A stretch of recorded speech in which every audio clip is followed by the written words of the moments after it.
Bonjour et bienvenue à ce premier Facebook Live organisé par la Fondation contre le cancer. Alors, cette crise du Covid-19 a engendré énormément de questions, d'interrogations, et en particulier sur des questions comme l'immunité et le cancer, et donc le rapport entre les deux. Et toutes ces questions ont mené à beaucoup de choses, beaucoup de considérations qui ont dit tout et leur contraire. Et aujourd'hui, on est ici avec vous pour un petit peu faire le tri parmi toutes les informations reçues et pour mettre les choses au point avec nos différents experts. Pour essayer d'apporter des bonnes réponses à toutes ces questions, sont avec nous en ce moment le docteur Didier van der Seychelles, qui est directeur médical et scientifique à la Fondation contre le cancer, le docteur Anne Bouquio, qui est médecin en santé publique et en nutrition et également porte-parole à la Fondation contre le cancer, et Olivier de Lantouer, le docteur Olivier de Lantouer, qui est chirurgien plasticien et qui est instructeur en mindfulness au sein de l'association Ressources à Chirec Delta. Alors, Ressources, je vais vous en dire un petit mot, c'est une association qui bénéficie d'une aide de la Fondation contre le cancer et qui a pour but d'améliorer la qualité de vie des patients atteints de cancer et de leur entourage. Elle met à disposition des espaces où ils peuvent trouver une écoute, où ils peuvent se rencontrer avec d'autres anciens malades, avoir des conseils auprès de professionnels. Ils peuvent également bénéficier d'un soutien psychologique et social. Et la diminution du stress, en fait, par le chemin de la pleine conscience, c'est justement ce qui en fait partie et ce dont va nous parler le docteur Olivier de Lantouer aujourd'hui. Donc, c'est un projet qui a été financé par la Fondation grâce à la générosité de notre donateur que je profite pour remercier à cette occasion. Alors, pour ce live, on a déjà reçu énormément de questions suite aux mails qu'on vous a envoyés et via cette page Facebook. On va essayer de répondre à un maximum de ces questions. Ce ne sera peut-être pas possible d'aborder tous les sujets. Des questions extrêmement intéressantes. On a fait un petit peu le tri, on a essayé de les regrouper par thématique parce que beaucoup d'entre elles se recoupent d'une manière ou d'une autre. Et donc, ce que je vous propose, si jamais vous n'avez pas trouvé une réponse dans ce qu'on va dire à la question que vous avez posée, eh bien, c'est de nous contacter via le numéro de Cancer Info qui s'affiche juste derrière moi, soit en téléphonant, soit éventuellement en écrivant via notre site internet ou sur cette page Facebook sur laquelle vous êtes en train de suivre ce live. Voilà. Et donc, pour le moment, je suis connectée avec Assia Malmi. Assia fait partie justement de l'équipe Cancer Info. Elle est là pour rediriger certaines de vos questions vers moi. Donc, n'hésitez vraiment pas à commenter, à questionner. On fera un maximum pour pouvoir couvrir absolument tout ce qui vous intéresse sur le sujet. Voilà. Alors, j'ai une première question, question d'ordre assez général. Qui s'adresse au docteur Didier van der Seychelles. Donc, on parle beaucoup actuellement de nos défenses immunitaires. Pouvez-vous nous rappeler exactement de quoi il s'agit? Le système immunitaire, c'est un système qui est à la fois vital, mais qui est extrêmement complexe, parce qu'il associe toute une série d'organes. Il y a la moelle osseuse, les ganglions lymphatiques, la rate, le thymus. La peau et les muqueuses participent aussi à nos défenses immunitaires, et les principaux acteurs de nos défenses immunitaires, c'est un très grand nombre de cellules différentes qu'on appelle globules blancs. Mais globules blancs, ça recouvre toute une série de cellules hyper spécialisées. Je ne vais pas toutes vous les citer, mais il y a les granulocytes, les lymphocytes, les monocytes, et il y a encore toute une série de sous-catégories. Alors, pour fonctionner harmonieusement, ces différentes cellules, ces différents globules blancs, doivent communiquer entre elles, et elles le font grâce à des médiateurs chimiques qu'on appelle notamment des cytokines ou des interleukines, et c'est un nom qu'on a beaucoup cité dans la crise Covid-19.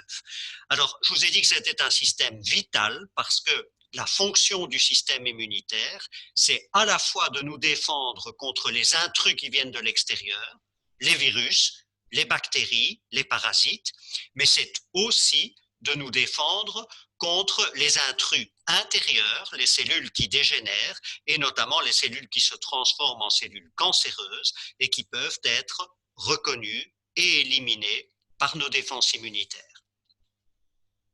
Merci beaucoup, Dr. Van der Station. J'enchaîne sur une question qui s'adresse plutôt au Dr. Anne Boukio. Donc, d'une manière générale, qu'est-ce qui pourrait influencer notre système immunitaire?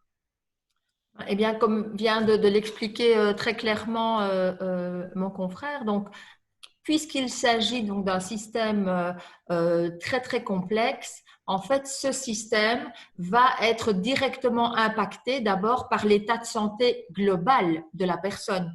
Donc, si la personne est malade, par exemple, si elle a un cancer ou si elle a d'autres comorbidités, d'autres maladies chroniques, eh bien déjà, ça va avoir un impact qui peut être négatif au niveau du système immunitaire. Maintenant, on a quand même su dégager des piliers qui ont un impact, qui ont vraiment un lien important avec ce système. Alors d'abord, il y a l'alimentation. Donc le fait d'avoir une alimentation qui soit nutritionnellement riche, donc ça ne veut pas nécessairement dire riche en calories, ça veut dire riche en macro et en micronutriments, eh bien on sait que ça, là, ça aura un impact. On reviendra certainement plus en détail par la suite. Un autre pilier qui est souvent peut-être plus méconnu, c'est l'activité physique.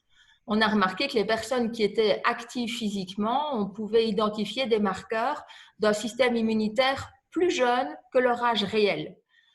Enfin, un autre pilier, c'est également le sommeil. Et donc là, il y a des études qui ont montré que les personnes qui ont des altérations du sommeil ont beaucoup plus de sensibilité à certaines attaques virales, donc pas nécessairement celui qui nous préoccupe aujourd'hui, le SRAS-CoV-2, mais en tout cas, c'est identifié pour d'autres. Donc, on sait que c'est un impact important.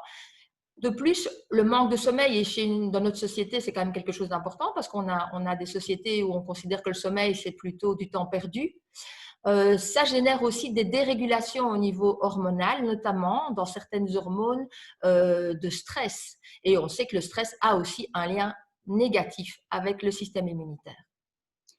Bien sûr, c'est justement la raison pour laquelle on a invité le docteur de Lantower pour justement aborder cette question. Quel est le rôle que joue le stress par rapport à l'immunité? Qu'est-ce qu'on peut faire pour essayer d'améliorer son immunité en jouant sur ce facteur de stress? Comment est-ce que vous pourriez nous apporter quelques réponses là-dessus? Voilà une vaste question. D'abord, je vous remercie beaucoup de m'avoir invité. Je suis très content d'être là. Avant tout, je voudrais rappeler que le stress n'est pas toujours mauvais. C'est-à-dire, le stress, c'est la pression, c'est ce qui aussi nous fait avancer. Le stress, c'est quelque chose qui, depuis les unicellulaires, vise à protéger l'intégrité de l'individu et il va induire d'office une réaction qui est quelque chose d'automatique qui va permettre de défendre l'individu. Chez les individus complexes comme les êtres humains, cette cascade de réactivité, ça va être un largage de catécholamine, entre autres d'adrénaline dans le sang, qui va provoquer une augmentation du rythme cardiaque, de la tension artérielle, une activation du système immunitaire. Dans une situation aiguë, c'est vraiment important pour conserver l'intégrité de l'individu. Le problème du stress, c'est lorsqu'il devient chronique. Pourquoi? Parce que l'activation chronique du système nerveux orthosympathique, avec le largage continu de ces transmetteurs dans le sang, va faire qu'il va y avoir une dérégulation de tous ces systèmes. On peut avoir des troubles du rythme cardiaque, de l'hypertension, des problèmes digestifs, et on peut avoir également un dérèglement, une dérégulation du système immunitaire. Donc le stress est problématique lorsqu'il devient chronique. Alors, on ne peut pas supprimer toutes les causes de stress, ça c'est vraiment de l'ordre du fantasme. La vie est stressante. La question est de savoir est-ce qu'on peut établir une relation un peu différente avec le stress. C'est ce que je pratique moi, ce que j'ai la chance d'enseigner dans le cadre de ressources, c'est la méditation de pleine conscience, qui est l'une des réponses potentielles à cela, et puis on en parlera peut-être de façon un peu plus spécifique plus tard. Absolument, on a des questions déjà qui sont parvenues pour clarifier un petit peu les choses là-dessus. Mais avant tout, je voudrais encore poser une question au docteur Didier Van der Station. On nous a demandé si trop d'immunité pouvait être néfaste. Donc, on parle ici de booster l'immunité, mais par ailleurs, on s'inquiète du fait qu'avoir trop d'immunité pourrait être contre-productif, même carrément nuisible. Vous savez, dans la vie, trop ou pas assez, ça pose toujours un problème. Et c'est vrai pour l'immunité comme pour le reste. Donc, pas assez d'immunité, ça nous rend vulnérables, par exemple, aux infections.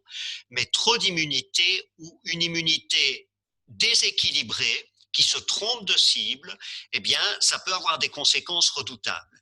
Les armes à disposition de notre système immunitaire, c'est parfois des armes très générales comme la fièvre ou la réaction inflammatoire, c'est parfois des armes très spécifiques comme la production d'anticorps. Si ça n'est pas produit et utilisé à bon escient, ça peut se retourner non pas contre l'ennemi qu'on veut éliminer, mais contre nos propres tissus et nos bonnes cellules. Et c'est probablement une des choses qui se passe dans les réactions graves à l'infection du Covid-19, notamment au niveau pulmonaire. On a beaucoup parlé d'orage de cytokines, donc ces médiateurs chimiques que les cellules immunitaires utilisent pour communiquer entre elles. Et quand il y a trop de ces médiateurs chimiques qui sont produits, eh bien, ça peut causer une réaction inflammatoire exagérée et qui va endommager non pas l'intrus, le virus, mais nos bonnes cellules, et par exemple au niveau du poumon. Et donc, ça peut être à l'origine de problèmes tout à fait sérieux et vitaux. Donc, l'immunité, il faut juste ce qu'il faut, au bon moment et dans les bonnes quantités. Merci beaucoup. J'ai une question ici pour le docteur Anne Bouquio. Il y a beaucoup de sujets qui tournent autour de l'idée justement de booster l'alimentation avec certains aliments naturels ou avec des compléments alimentaires. Qu'est-ce que vous pouvez nous dire là-dessus? Je vous cite quelques-unes des questions. Donc, il y a Martine qui se demande quels aliments pourraient bien booster son système immunitaire. Il y a Olivier qui est pharmacien qui nous a demandé ce qu'il pouvait conseiller aux patients en traitement pour justement aussi booster leur immunité. Et on a une question du même type de Cécile qui travaille au CHIREC et qui demande si au contraire il faut conseiller aux patients atteints de cancer d'éviter de prendre des compléments alimentaires. Donc il y a la question, est-ce qu'on doit le faire, est-ce qu'on ne doit pas le faire, qu'est-ce qu'on peut proposer? Est-ce que vous pourriez un petit peu nous éclairer là-dessus parce que c'est assez sollicité. Oui, ben donc comme je disais au départ, donc effectivement, l'alimentation a un rôle extrêmement important et donc on a identifié certains micronutriments qui ont un rôle particulièrement important. Donc, par exemple, on ne peut pas les citer tous, mais on évoque souvent le rôle du zinc, le rôle du cuivre, le rôle du sélénium. On parle du rôle important de la vitamine C. D'autres vitamines interviennent également comme les vitamines du groupe B, l'acide folique. Il y a la vitamine D aussi. Mais donc, pour toutes celles que je viens de citer, je vais peut-être mettre la vitamine D un peu à part, on les trouve tout à fait naturellement dans une alimentation équilibrée. Donc, il n'y a pas de nécessité d'aller chercher des suppléments dans ce qu'on peut trouver. Donc, la recommandation, c'est surtout de manger de manière extrêmement équilibrée et diversifiée. Les vitamines C, c'est principalement dans les fruits et les légumes. Et donc, Dieu sait si on sait que c'est important d'en manger énormément. Le zinc, le cuivre, ça va être dans les produits protéinés. Donc, les sources naturelles sont là. Il suffit de respecter, mais on sait bien que dans la population, ce n'est pas toujours facile soi-même de le respecter. La vitamine D, c'est un peu particulier et c'est peut-être là que je pourrais dire que là, il pourrait y avoir des indications de supplémentation parce que là, en fait, il n'y a que 10% de sources alimentaires et 90% vont provenir de l'impact du rayonnement ultraviolet. Et donc là, on sait qu'on a une population qui est quand même souvent déficitaire et donc c'est à voir avec son médecin traitant, éventuellement à doser et alors à supplémenter. Mais donc, ça, c'est vrai pour les personnes qui ont accès et qui peuvent avoir une alimentation qui est équilibrée. C'est différent pour des patients qui, suite au type de cancer qu'ils ont ou suite à certains traitements, pourraient ne plus avoir d'appétit, pourraient avoir des déformations du goût, etc. Donc, dans ce cas-là, il faut vraiment voir et être aidé très probablement avec des conseils spécifiques, donc diététiques, Et là, peut-être que des supplémentations peuvent se justifier. Et donc là, j'invite aussi à aller voir sur le site de la Fondation où il y a énormément de conseils dans la vie quotidienne et de recettes qui peuvent être un appui dans ces conditions très particulières. Merci beaucoup. Donc, maintenant, j'ai encore une question pour le docteur Olivier de Lantower. On a beaucoup de gens qui sont stressés par la situation hors norme qu'on a traversée et qu'on traverse encore. Et soit ils sont stressés par le fait d'être confinés pour certains, mais d'autres, ils sont stressés à l'idée de déconfiner. Donc, c'est vraiment une situation qui engendre beaucoup d'inquiétudes. On a notamment Cécile qui travaille au Chirec et qui nous dit que beaucoup de patients parlent de déprime liée au confinement, qu'ils doivent poursuivre vu leur immunité faible et au manque de visite de leurs proches également. L'isolement est très mal vécu par certains d'entre eux, baisse de morale, etc. Il y a également Muriel qui nous a confié que sa maman est en chimio suite à la rechute qu'elle a fait en début mars 2020. Et donc, elle a respecté le confinement jusqu'à présent, mais elle craque un petit peu et elles ont vraiment envie de se revoir, mais elles sont très stressées à l'idée de prendre des risques l'une vis-à-vis de l'autre. Pareil pour Nathalie qui est en chimio et qui a peur du déconfinement. Donc, qu'est-ce que vous pourriez conseiller à ces personnes-là?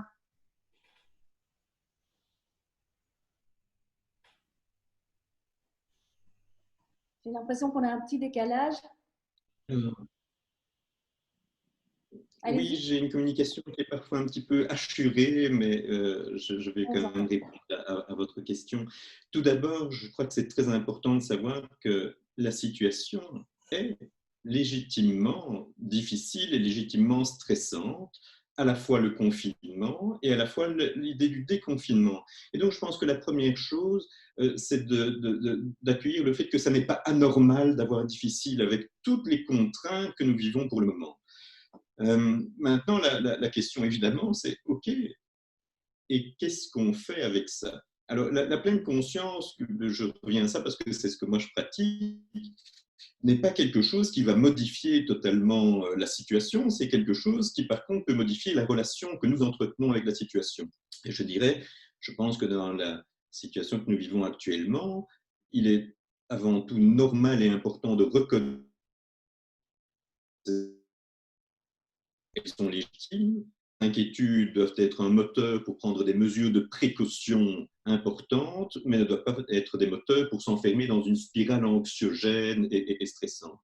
À partir de là, la question c'est qu'est-ce qu'on fait avec ces proches que l'on ne peut pas approcher, ce qui est une antinomie évidente? Qu'est-ce qu'on fait quand on ne peut pas se déconfiner? Eh bien, je pense que là, c'est vraiment important de revenir à des choses absolument fondamentales qui sont de dire, OK, mais finalement, qu'est-ce qui est important pour moi? Je ne peux pas voir ma maman, mais on a des moyens de communication que nous utilisons maintenant, qui sont les réseaux sociaux, qui sont de se passer un coup de fil, de se passer un coup de fil vidéo même, qui sont simplement, avec les outils qui sont à notre disposition, de dire son amour, de dire, écoute, c'est difficile, je suis triste qu'on ne puisse pas se voir, mais dans les conditions actuelles, c'est plus prudent pour toi, c'est plus prudent pour moi. Je m'inquiète pour toi, j'espère que tu vas bien et sache que je t'aime. Vous savez, ce sont des choses finalement très très simples, plutôt que de s'enfermer dans l'enfermement, de dire comment est-ce que je peux m'ouvrir au sein de cet enfermement en communiquant avec son cœur. Mais une fois de plus, il est normal que ce soit difficile. C'est difficile ce qui se passe pour le moment. Et pour certains, plus que pour d'autres. Absolument. Je pense que Didier Van der Seychelles. Olivier, moi, je voulais simplement rajouter quelque chose, une expérience personnelle. Vous avez parlé de nos mamans, la mienne est dans une maison de repos, donc je ne peux pas la voir, effectivement. Mais apprendre à communiquer avec les yeux, c'est quelque chose que le port du masque m'a appris. On a d'abord pensé, OK, il y a un masque, on ne voit plus rien. Eh bien, si, on voit les yeux, et c'est fou ce qu'on arrive à communiquer avec les yeux. Moi, je vois très bien quand quelqu'un porte un masque, s'il sourit ou s'il ne sourit pas. Je le vois dans ses yeux. Et puis tout simplement avec les mots. Oui. Donc, conseil à Muriel, retournez voir votre maman, mais gardez toutes les mesures de précaution et de distance qui s'imposent vu son état actuel. Alors, Anne voudrait intervenir, Anne Bocchio? Je voulais juste dire que je préfère toujours le terme distanciation physique à distanciation sociale, parce qu'effectivement, il y a plein de manières de maintenir le lien affectif, le lien social. Mais par contre, la distance physique, ça, voilà, au niveau contamination, c'est vrai que ça peut rester important, surtout pour des groupes fragilisés, bien entendu. Merci beaucoup, Anne Bocchio. Olivier. Je voudrais même dire, et ça peut peut-être choquer ce que je veux dire là, mais que la situation que nous vivons actuellement, par les manques et par les difficultés que nous avons, il y a un revers à cette médaille qui est d'identifier ce qui est important pour nous. Et se rendre compte que c'est difficile de ne pas pouvoir voir nos proches, de ne pas pouvoir sortir, ça veut dire combien nous tenons à eux. Et donc, il y a moyen, d'une certaine façon, d'utiliser ce manque et cette tristesse et cet isolement comme un révélateur et comme je dirais, un moteur de communication. Absolument, et je pense que tout ce que vous évoquez d'action positive, de contact avec ses proches, a un impact justement sur l'immunité et donc est important de conserver au maximum. Je vais revenir un peu sur… Pardon, vous vouliez encore dire quelque chose? Je voulais rebondir sur ce que vous dites là et qu'on s'est dit qu'on ferait un peu une discussion. Donc, Oui. mais faire des câlins physiquement est quelque chose qui génère un largage de dopamine et d'ocytocine dans le sang. Ce sont des endorphines qui sont extrêmement favorables au sentiment de bien-être et qui ont un effet boostant sur notre immunité. Alors, ça peut être des câlins physiques, mais ça peut être aussi des câlins de partager son émotion, comme on le disait il y a un moment, d'appeler, de téléphoner, de dire je t'aime plus. Et puis les câlins physiques aussi, c'est quelque chose qui peut surprendre au début, mais on peut se les faire à soi-même. On peut même avoir ce contact, l'importance de ce contact réellement physique avec soi-même, et c'est prendre soin de soi dans le plus élémentaire des sens. Voilà. Merci beaucoup, Olivier. Je rappelle que vous êtes chirurgien plasticien et instructeur en mindfulness au sein de l'association Ressources à Chirac Delta. On a encore pas mal de questions. Donc, ici, on a une question qui nous vient de Karine. Peut-on retourner dans les hôpitaux sans risque de contamination au coronavirus maintenant? Je suppose qu'elle veut dire quand on est un patient à risque. Alors, on va peut-être revenir sur cette notion de personne à risque et Covid-19. Donc, Didier van der Stegen, vous pourriez peut-être nous répondre par rapport à ça? Je dirais d'abord que dans les hôpitaux, un maximum est fait pour qu'effectivement, on ne rentre pas en contact avec une personne contaminante au coronavirus. Et ça n'est certainement pas plus risqué d'aller à l'hôpital que d'aller faire ses courses ou de sortir de chez soi par les temps qui courent. Maintenant, les personnes à risque, on sait qu'il y a des facteurs de risque finalement qu'on ne peut pas influencer. On sait que l'âge est un facteur de risque important de complications en cas d'infection au coronavirus.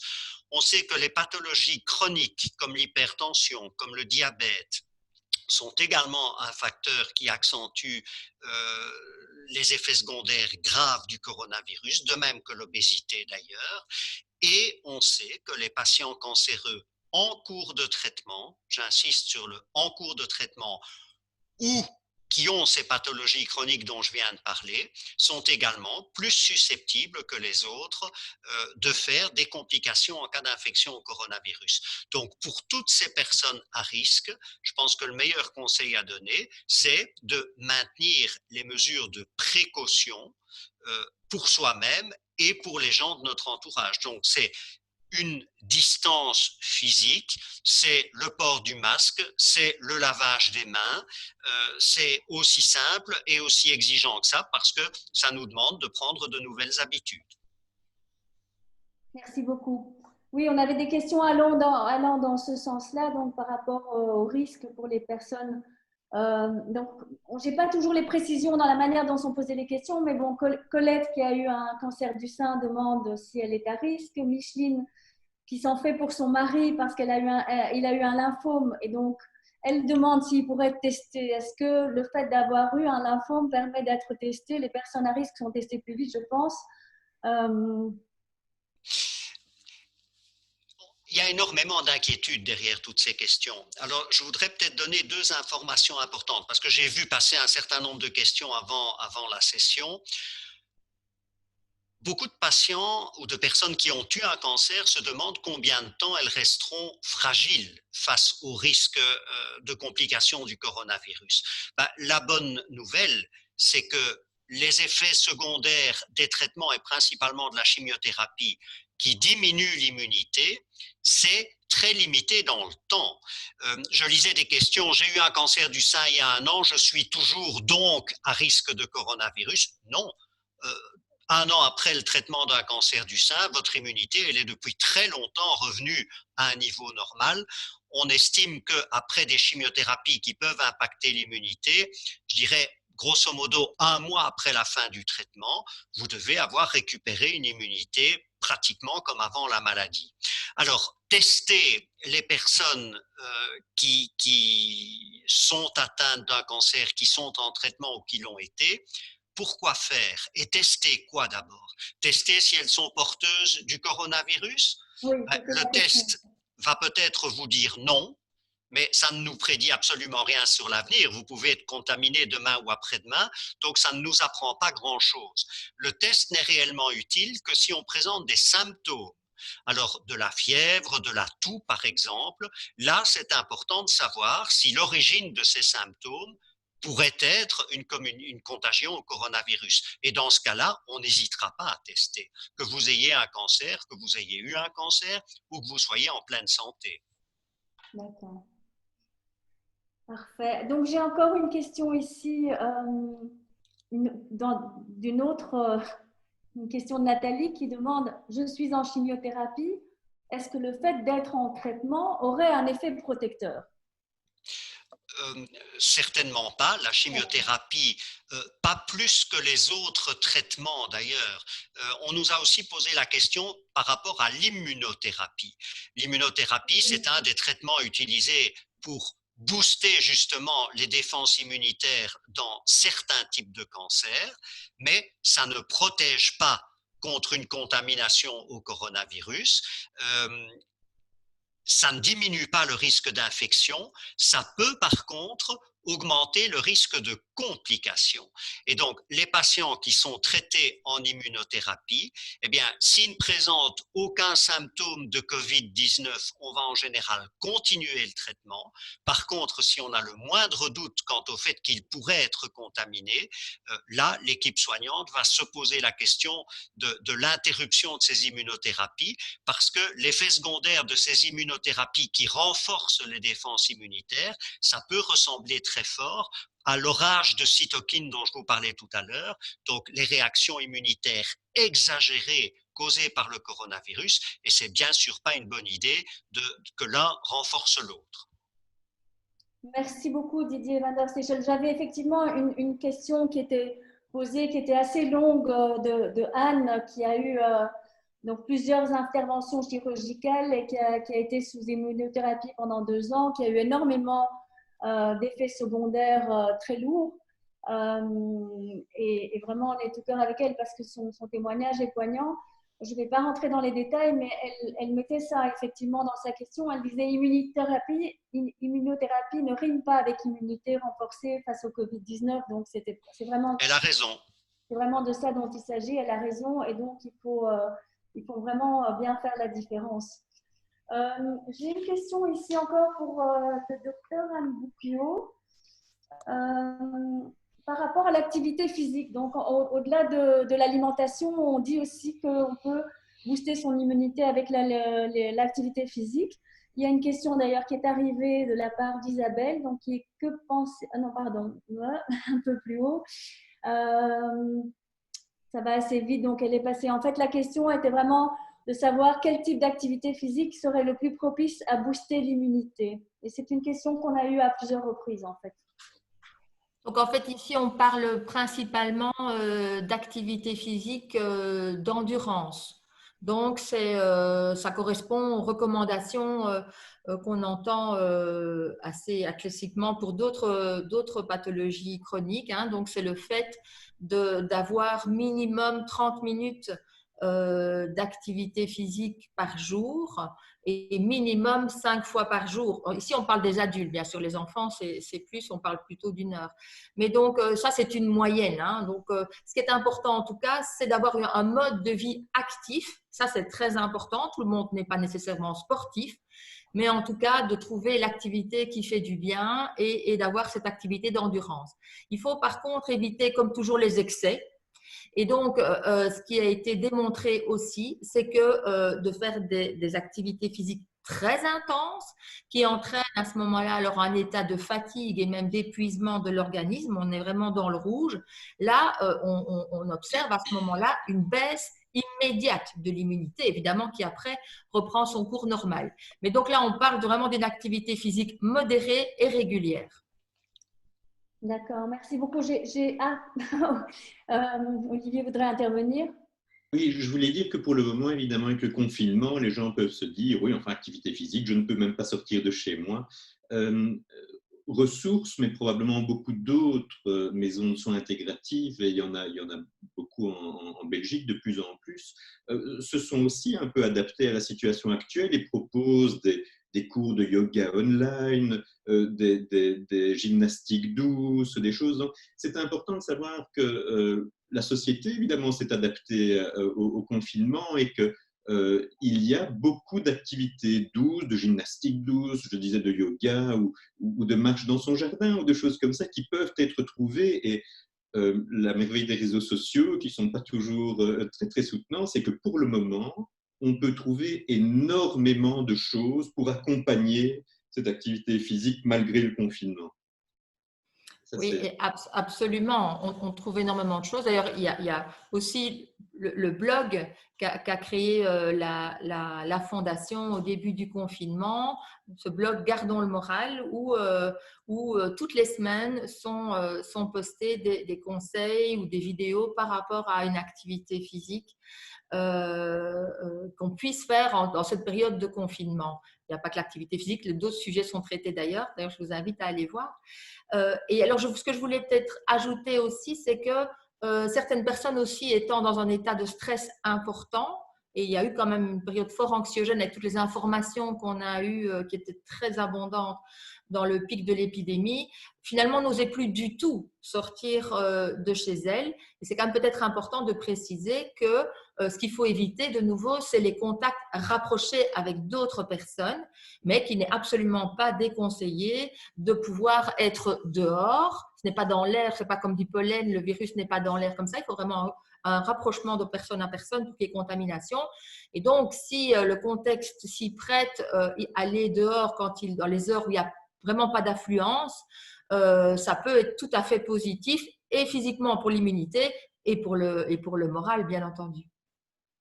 J'ai justement une question de Anne qui s'inquiétait justement d'un facteur de risque d'obésité, mais qui disait qu'elle avait au fond un mode de vie assez sain, elle se nourrit de manière très équilibrée et elle marche tous les jours régulièrement avec son chien. C'est déjà une activité physique, aller promener son chien qui a déjà un effet positif, je pense. Oui, absolument. C'est une activité qui peut, enfin, le fait d'avoir un chien peut être un très bon stimulant pour sortir régulièrement. Et voilà, parfois, si on a un petit peu la flemme, eh bien, ça va permettre au moins de prendre soin du chien si on ne prend pas soin de soi. Alors, ce que je voulais peut-être parler aussi, c'était par rapport au lien avec l'obésité, parce que c'est vrai que c'est comme l'avait signalé le Dr Van der Sechel, comme l'avait signalé Didier, il y a un lien au niveau des formes sévères de Covid-19 et obésité. Et donc, le risque n'est pas plus grand de l'attraper. Ce n'est pas parce qu'on est en surpoids ou qu'on est obèse qu'on a plus de risque d'attraper ce virus-là. Par contre, une fois qu'on l'a, effectivement, on a quand même un risque plus important de faire des formes sévères. Et puis souvent, le fait d'avoir un surpoids ou de l'obésité, on a aussi des conséquences telles que hypertension artérielle, diabète type 2. Et donc, ça fait partie aussi des comorbidités qui augmentent les formes sévères.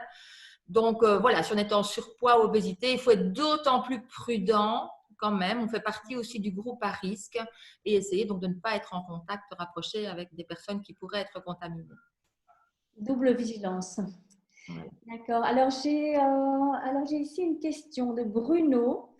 Quand on est dans une famille monoparentale où l'enfant va d'une maison à une autre avec un parent malade, est-ce que le traitement de l'eau… Ah non, pardon, c'est une autre question. Donc, qu'est-ce qu'il en est quand on a, voilà, quand on a une personne à risque dans une maison et un enfant qui voyage d'une maison à l'autre? Qu'est-ce qu'on pourrait donner comme recommandation? Didier, peut-être? Commençons par positiver. Je pense d'abord que pour les enfants, le confinement est peut-être encore plus difficile que pour les adultes. Pour leur équilibre mental et physique, heureusement, ils retournent à l'école et je pense que de ce point de vue-là, c'est une bonne chose. La deuxième bonne nouvelle, c'est qu'on est tout de même maintenant dans une période où le virus n'a pas disparu, il circule encore, mais beaucoup, beaucoup, beaucoup moins que pendant la période qu'on vient de traverser.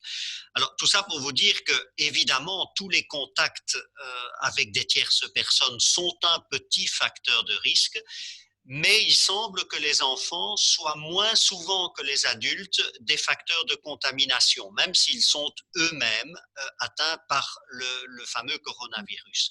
Donc, il faut peser le pour et le contre. Je ne pense pas qu'on puisse maintenir indéfiniment des enfants enfermés, ce n'est pas un service à leur rendre. Vis-à-vis d'un parent qui est en traitement ou qui est à risque et qui est fragile, c'est être attentif aux mesures de protection, donc encore une fois, désinfection et lavage régulier des mains, port du masque et peut-être un minimum de distance physique à maintenir en essayant de le faire comprendre à l'enfant, et ça, je suppose que ça dépendra de l'âge de l'enfant. Merci beaucoup, Didier. J'ai encore une question ici, qui est une question qui est relative au masque. Donc, c'est une question de Chris. Bonjour, je suis en traitement pour un second cancer du sein. Je ne porte que des FFP2 ou des KN95. Mes premiers masques, je les ai payés 10 €, puis 7,5 € dans une autre pharmacie. Ne pourrions-nous pas avoir une aide? Donc, pour des masques de type FFP2, sous prescription par exemple. Écoutez, c'est la première fois qu'on nous pose la question, mais c'est peut-être l'occasion de parler d'une des formes d'aide possibles à la Fondation contre le cancer. Nous donnons dans des conditions très très strictes des aides financières à certains patients qui ont des plafonds de revenus et qui ont des frais médicaux directement liés au traitement de leur cancer. Je pense qu'effectivement, l'achat de masques pour des patients atteints d'un cancer en cours de traitement peut parfaitement être pris en compte dans les frais causés par la maladie, et donc ça peut entrer dans le calcul d'une aide financière éventuelle par la Fondation, mais je le répète, c'est dans des critères de revenus très stricts. Merci beaucoup, Didier. Alors, j'avais une question encore ici qui nous a été posée suite à l'envoi des invitations. Elle est pour Olivier de la Tower. C'est une question de Nadia Segers qui demande si en phase de rémission d'un cancer, on est toujours à risque et si la méditation peut renforcer l'immunité. Donc, elle demande si la méditation et la pleine conscience peuvent aider à retrouver aussi un sommeil réparateur. Alors, moi, je suis là en fait en tant que je veux dire, représentant d'un courant médical actuel qui est la médecine intégrative.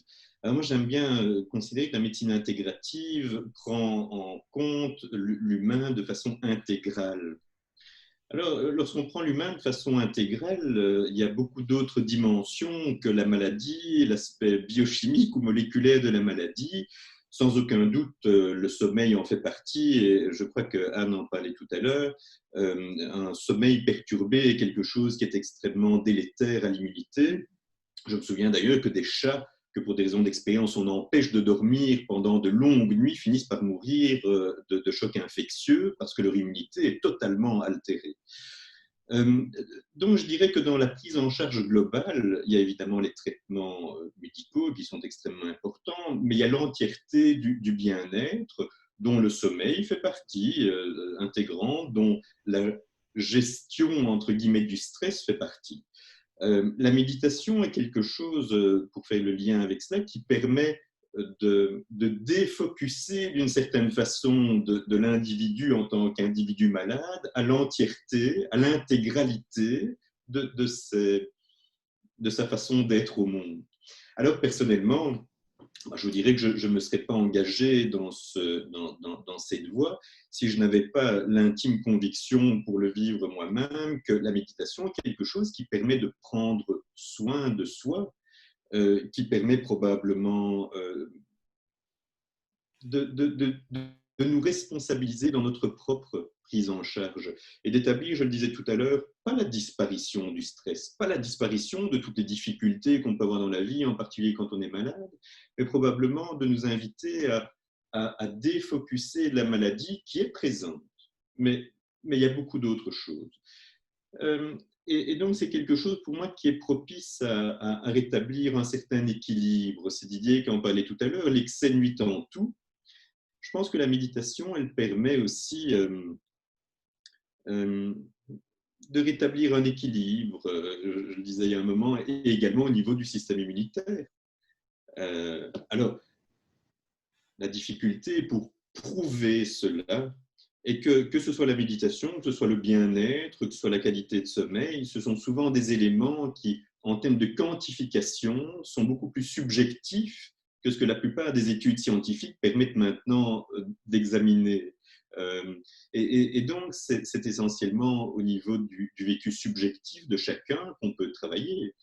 Et il est évident que lorsque nous sommes coincés dans une spirale anxieuse, totalement pris dans des idées, dans des ruminations, la qualité du sommeil se dégrade. Le stress prend de plus en plus de place. Et on en parlait au début, le stress, sans aucun doute, a un effet dépresseur sur l'immunité. Merci beaucoup. Je rappelle à tout le monde qu'on n'aura malheureusement pas le temps de traiter toutes les questions. On en reçoit énormément. Et donc, je vous renvoie pour tous à notre Cancer Info. Vous avez derrière moi le numéro de téléphone qui s'affiche. Donc, le 0800 15 801. Vous pouvez également poser les questions dans ce chat. On tâchera d'y répondre le mieux possible par la suite. Et puis, vous pouvez aussi toujours envoyer des mails sur notre site internet. On va quand même continuer ici. Alors, je voulais aussi au passage remercier Assia Malmi, qui est coordinatrice chez Cancer Info. L'équipe de Cancer Info fait un travail formidable pour répondre à vos questions et vous avez vraiment des professionnels de la santé qui vous répondront dans différents domaines. Vous aurez un soutien, un suivi téléphonique, un soutien psychologique et une information de qualité qui viendra de nos experts. Donc, n'hésitez vraiment jamais à prendre contact avec Cancer Info. Donc, je vais encore vous poser quelques questions ici. Il y a quelqu'un qui demande également si on est plus à risque. On a parlé de l'obésité, mais est-ce qu'on est aussi plus à risque quand on est en sous-poids? Alors, en fait, tout dépend en fait de pourquoi on est en sous-poids.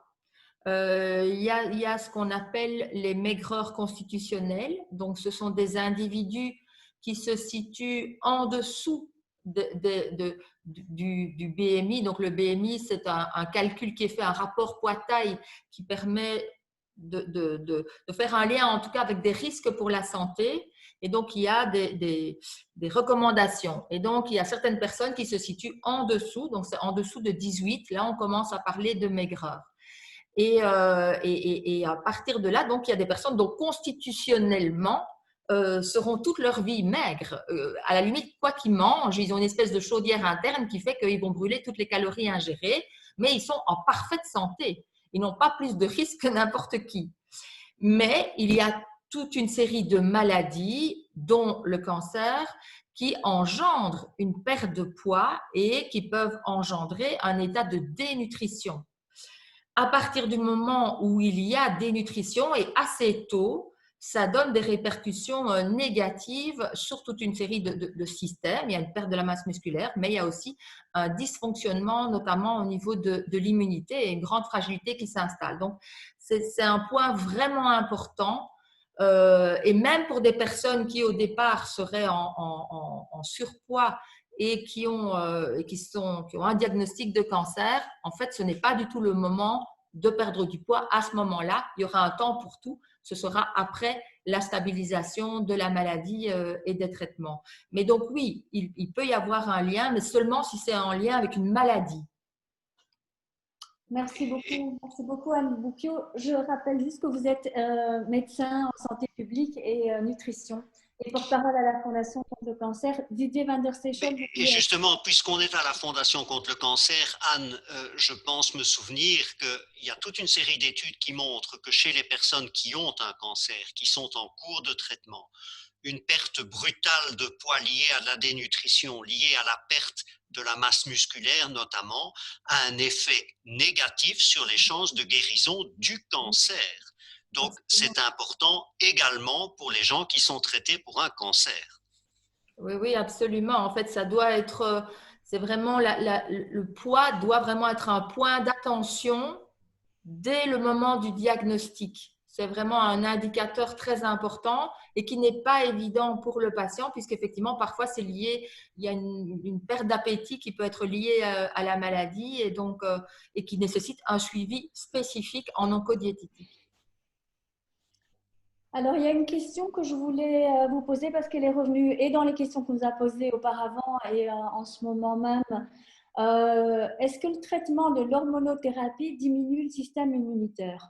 Bonne nouvelle, non. D'accord. Donc, c'est une question de Gabriel en ligne. Donc, vous avez quelque chose à rajouter là-dessus? Bon, la réponse est clairement non, et c'est une bonne nouvelle parce que les hormonothérapies, qui sont un traitement important dans certaines formes de cancer du sein, certaines formes de cancer de la prostate notamment, sont des traitements qui se prennent au long cours. Alors, ce sont des traitements qui peuvent avoir toute une série d'autres effets secondaires avec parfois un impact non négligeable sur la qualité de vie des personnes. Par exemple, ça peut causer chez la femme une ménopause brutale ou l'équivalent d'une ménopause brutale. C'est pas moi qui suis le mieux placé pour vous en parler ici, mais je veux bien croire que ce n'est pas le moment le plus agréable dans la vie d'une femme. Des problèmes de douleurs articulaires, c'est pas l'idéal pour conserver une activité physique. Donc, je suis pas en train de vous dire que l'hormonothérapie ne cause aucun problème, mais en tous les cas, pas une diminution de l'immunité. Et alors, j'ai Geneviève Thierry qui nous demande quelle est l'incidence de l'hormonothérapie sur le Covid-19 et sur l'immunité en général. Donc, vous avez répondu pour la partie immunité. Donc, je suppose que… Vous n'avez pas plus ni moins de risque d'être contaminé au Covid-19 que vous preniez ou que vous ne preniez pas une hormonothérapie. Pardon. Bon, effectivement, bonne nouvelle. Alors, j'ai quand même quelques questions sur l'hydroxychloroquine. Ce sont des questions pour Didier van der Seychelles, docteur Didier van der Seychelles. Donc, Anne-Marie qui nous dit « J'ai un traitement pour une maladie auto-immune et je prends depuis plusieurs années le Plaquenil. Je ne comprends pas bien le mode de travail de ce médicament. Est-ce qu'il affaiblit la réaction immunitaire? Est-ce qu'il peut diminuer la capacité de réaction de l'organisme face à un cancer, face à un virus? » Ça, c'est la question d'Anne-Marie. Et par ailleurs, j'ai Marianne qui dit « Si jamais j'ai le Covid-19, je veux être traitée selon le protocole du professeur Raoult. » Donc, on aimerait avoir votre avis là-dessus. Bon. D'abord, disons que l'hydroxychloroquine est un vieux médicament, un médicament qu'on connaît et qu'on utilise depuis longtemps et qui a depuis très longtemps montré son efficacité. D'abord dans le traitement de la malaria, et il est toujours utilisé effectivement dans certaines formes de maladies auto-immunitaires. Ça, c'était la première question. Alors, les maladies auto-immunitaires, c'est quand les défenses immunitaires se trompent de cible et donc attaquent certains de nos tissus sains et peuvent donc entraîner des dégâts tout à fait importants. Et l'hydroxychloroquine est ce qu'on appelle en langage médical un immunomodulateur. Donc, ça influence certaines parties du système immunitaire et apparemment particulièrement la partie du système immunitaire qui risque de se retourner contre nos propres tissus. Et donc, c'est dans ce cadre-là qu'on l'a prescrit à la première personne qui nous posait la question.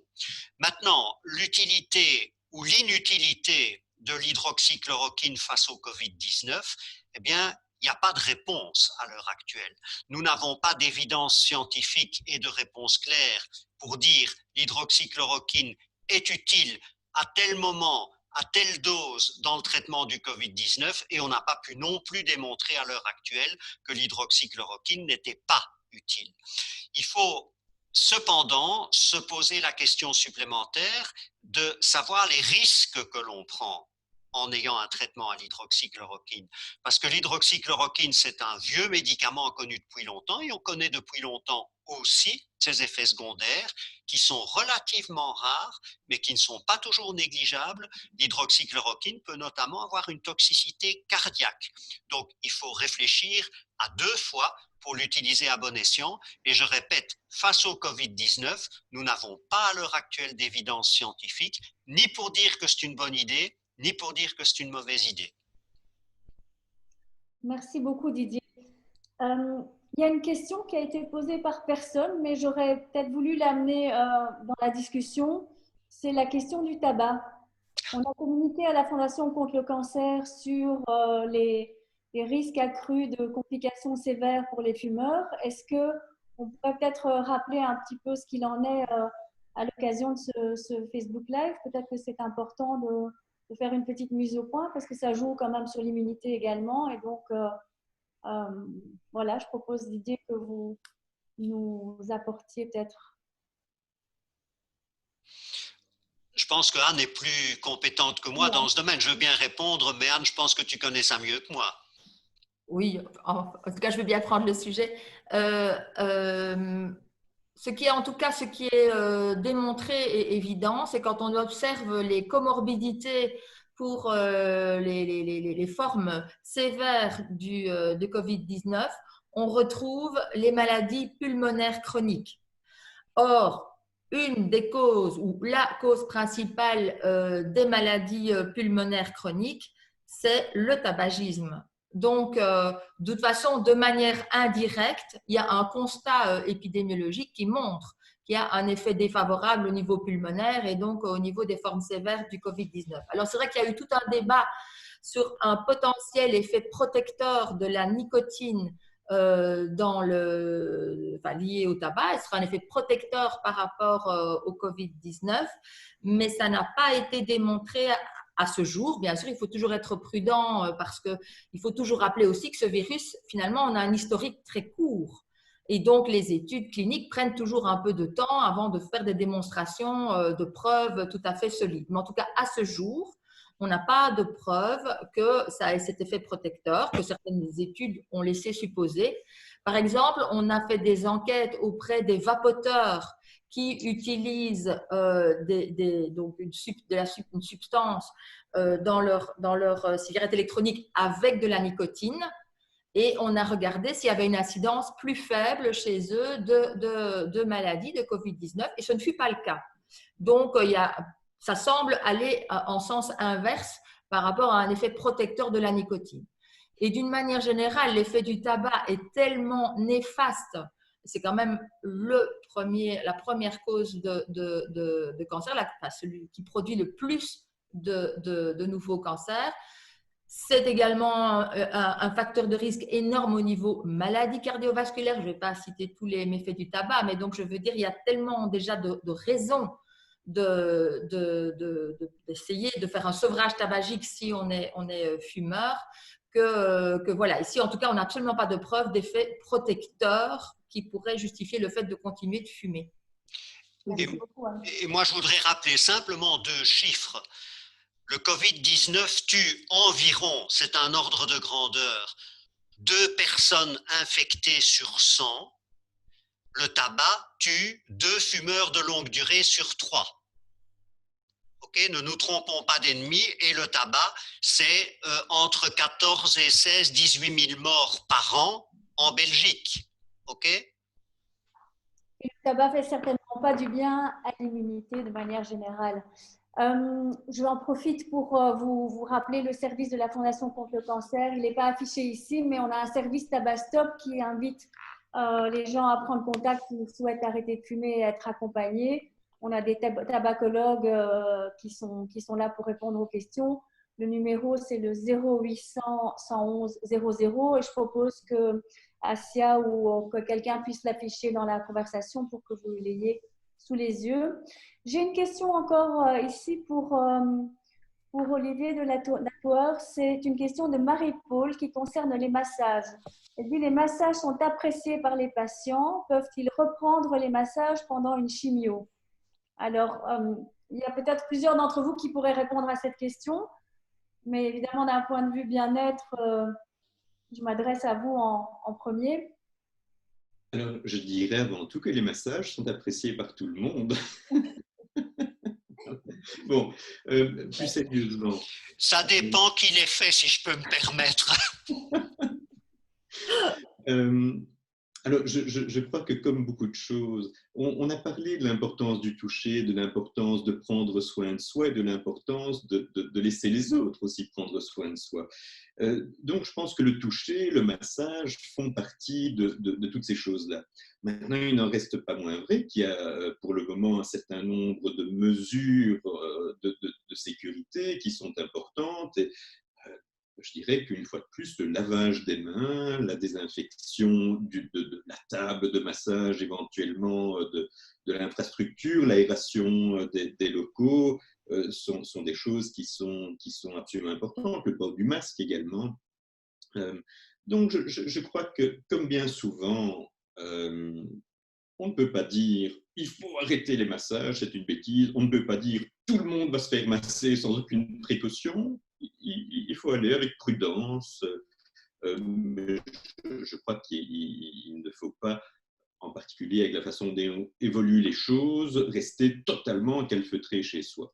Maintenant, toute petite parenthèse, et ça c'est une situation bien particulière, certaines chimiothérapies provoquent des fragilités cutanées importantes, et là évidemment ce sont des situations totalement particulières qui n'ont rien à voir avec le Covid, mais dans lesquelles il faut être particulièrement prudent en termes de sensibilité cutanée.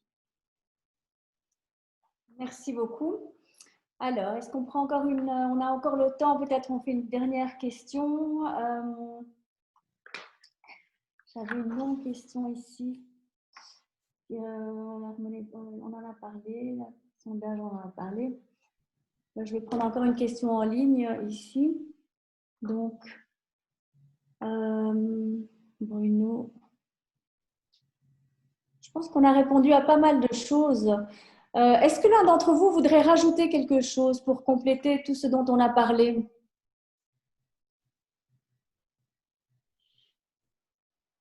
Moi, je vais peut-être rajouter un conseil général parce qu'on a parlé quand même des supplémentations, etc., supplémentation alimentaire, et peut-être que ça n'a pas été suffisamment dit clairement, mais en termes de prévention des cancers, il est absolument déconseillé de prendre des supplémentations alimentaires. Donc, certaines études ont montré même que certains suppléments, certains antioxydants pouvaient avoir un effet contre-productif et intervenir en tant que promoteur de certains cancers, notamment des études par rapport à des fumeurs. Donc voilà, je veux dire, ça c'est quand même quelque chose, je pense, qu'il faut avoir bien à l'esprit. Et là, on parle avant une maladie. Donc, ça peut être différent aussi pendant une maladie avec des conditions justement d'alimentation qui sont très, très spécifiques. Mais donc ça, je pense que c'est quelque chose qui doit être clair dans l'esprit de tout le monde. D'accord. Il y a un dernier point sur lequel on me sollicite ici, c'est la question des huiles essentielles. Est-ce qu'on peut dire quelque chose par rapport à ça? Est-ce que les huiles essentielles jouent sur l'immunité, sur le bien-être sans doute, mais enfin, qu'est-ce que vous pourriez apporter comme…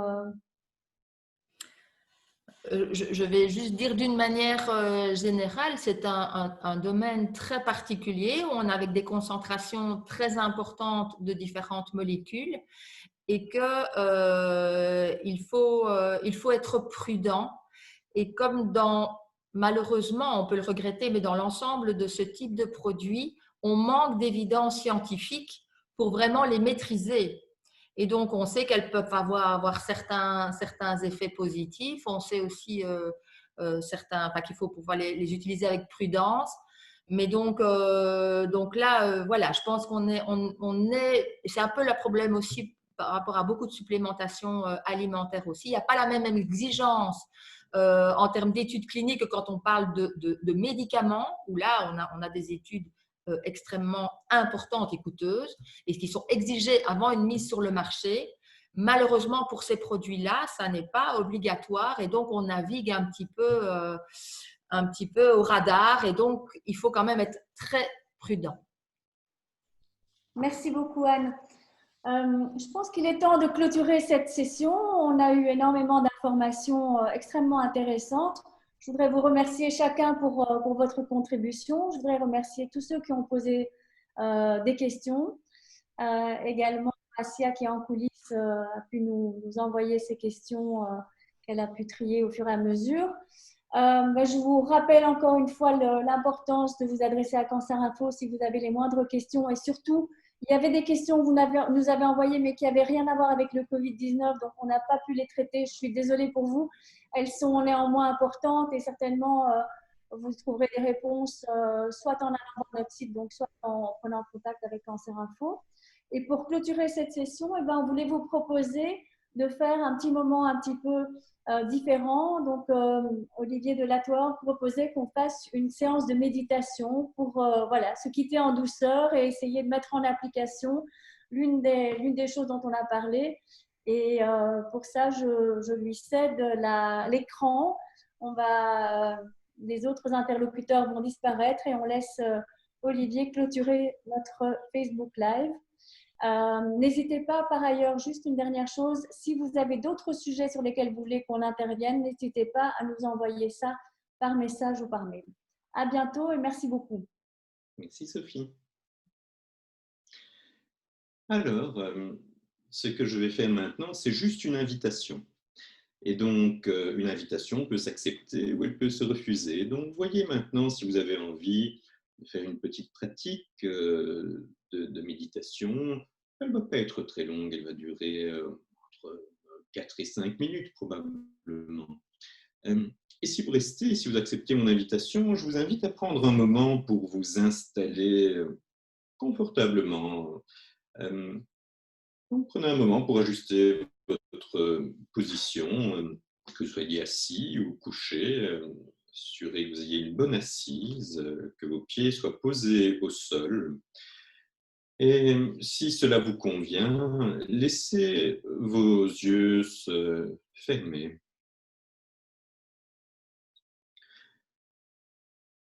Et je vais simplement nous guider. Et ce qui est important, ce n'est pas tellement mes paroles, mais c'est votre propre expérience au fur et à mesure de ma guidance. Alors que nos yeux sont fermés, eh bien, je vous propose de commencer par demander, mais tiens, sommes-nous bien là? Et cette question peut sembler curieuse, évidemment, que nous sommes là assis devant notre ordinateur, notre téléphone, mais est-ce que nous pourrions aller voir dans notre corps ce qui nous dit que nous sommes assis? Peut-être sentir la pression de nos fesses, l'arrière de nos cuisses.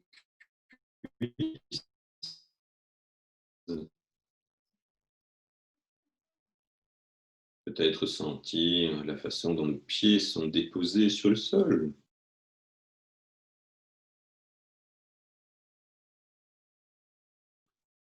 Et si nous portons notre attention à notre corps, notre principal outil de présence au monde, peut-être pour nous demander, mais tiens, comment est-ce que je me sens juste là? Peut-être, ce sont juste des propositions. Vous êtes l'expert de votre propre expérience. Comment vous sentez-vous? Peut-être bien, peut-être détendu, peut-être crispé, qu'un nœud dans l'estomac, peut-être avec une douleur quelque part. Juste observer votre expérience d'être dans le corps maintenant. juste maintenant.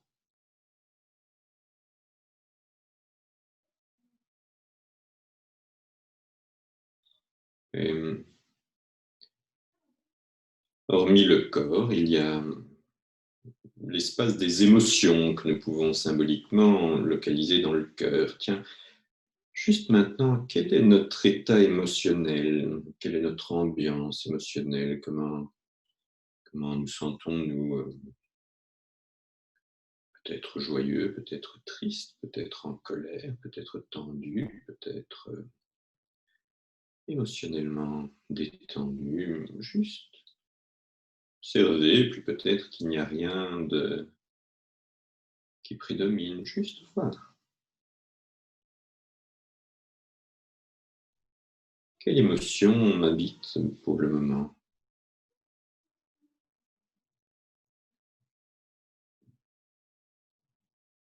Alors il y a le corps, il y a le cœur avec les émotions, et puis il y a les pensées. Qu'est-ce qui occupe notre espace mental? Quelles sont les pensées, les réflexions qui nous habitent? Et ça, nous les humains, nous sommes particulièrement forts avec notre gros néocortex pour être dans les pensées. Peut-être une question, mais qu'est-ce que je suis en train de faire? Mais qu'est-ce qui se passe? Peut-être une réflexion sur le fait que ma question n'ait pas été répondue, ou sur ce que nous mangerons plus tard, ou sur pourquoi je suis malade, ou ceci ou cela. Juste voir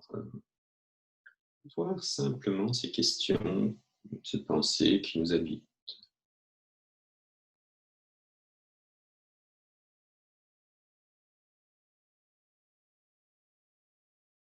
En allant observer comment nous sommes dans notre corps, dans notre cœur, dans notre mental, eh bien, peut-être pouvons-nous avoir une idée de notre expérience telle qu'elle est juste maintenant. Je vais nous inviter à porter toute notre attention sur un point précis de notre expérience. Par exemple, le va-et-vient de notre souffle. Portez maintenant l'entièreté de votre attention au va-et-vient du souffle.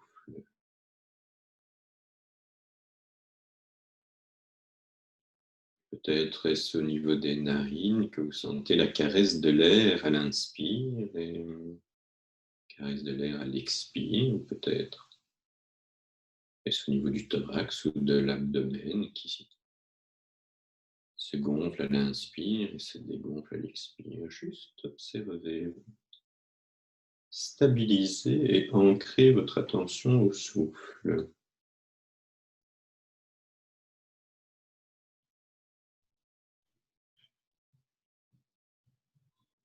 Lorsque le silence est un peu plus long, peut-être que notre attention est à nouveau captée par une pensée, ce n'est pas grave, juste le voir et volontairement, avec un subtil mélange de douceur, mais de fermeté, ramener notre attention au souffle une fois, 2 fois, 10 fois s'il le faut.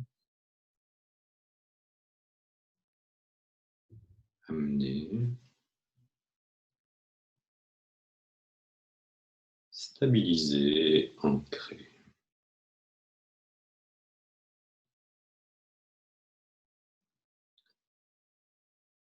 Et puis à partir du souffle, de notre attention concentrée au souffle, laissons lentement le champ de notre attention s'élargir.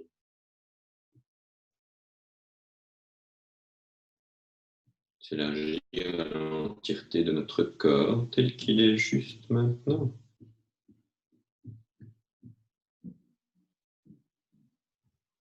Peut-être pouvons-nous porter notre attention à notre toucher, la façon dont nos mains sont déposées, à l'expression de notre visage. Porter notre attention également aux sons qui nous entourent, juste accueillir les sons qui sont là.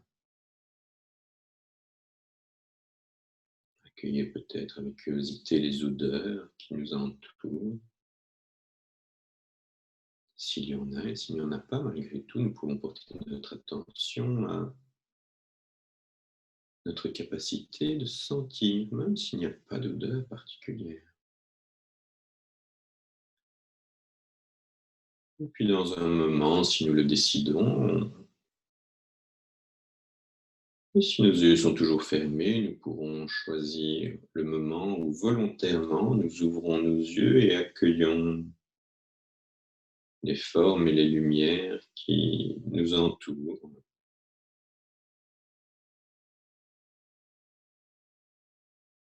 Et toujours présent au souffle, prendre contact avec le monde qui nous entoure pour simplement poursuivre nos activités, poursuivre cette soirée, en nous rappelant à tout moment que nous pouvons décider de ramener notre attention dans un point d'ancrage. Notre souffle est toujours avec nous et à tout moment, nous pouvons stabiliser notre attention, prendre ce temps et l'ouvrir pour être au contact de notre réalité, notre expérience d'instant en instant. Et si à certains moments nous sommes emportés par une spirale émotionnelle ou des pensées très captivantes, juste penser que nous pouvons ramener notre attention à autre chose, à notre souffle. C'est un exercice, c'est quelque chose qui est une compétence qui doit s'entraîner. C'est là que les cycles de méditation permettent de développer ces compétences. Peut-être un jour aurons-nous l'occasion de parler de neuroplasticité, l'acquisition de compétences, mais là, ce n'est plus le moment. Je vous souhaite à tous et à toutes, à mes collègues et aux gens qui m'ont reçu à la Fondation de Cancer, une excellente soirée, ainsi qu'à chacun et chacune d'entre vous. Et surtout, je vous invite, et ce n'est pas un vœu pieux, c'est vraiment quelque chose que je pense à prendre soin de vous. Peut-être que chacun d'entre nous peut se poser la question de savoir, mais qu'est-ce que c'est prendre soin de moi? Au revoir. Bonne soirée.